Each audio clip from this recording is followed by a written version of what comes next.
আজ সকালে আমরা বেরিয়ে পড়লাম শিলং পিকের উদ্দেশ্যে,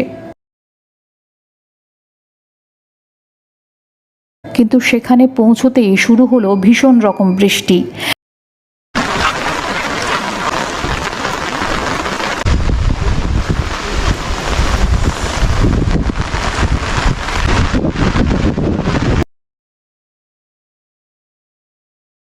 সেই বৃষ্টির মধ্যেই আমরা পুরো জায়গাটা ঘুরে দেখি। একেবারে টপ পয়েন্ট পর্যন্ত উঠে বৃষ্টি ভেজা শিলং শহরকে উপর থেকে দেখার অনুভূতিটা সত্যিই অসাধারণ ছিল। চারপাশে শুধু মেঘ, পাহাড় আর ঠান্ডা বাতাস।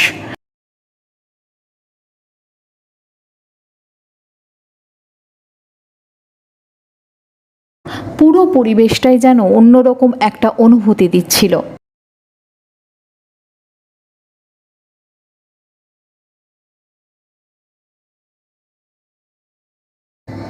সেখানেই এই অনেকগুলো ছোট ছোট দোকান ছিল এবং সেখানকার যে স্থানীয় ফল সেগুলো পাওয়া যাচ্ছিল।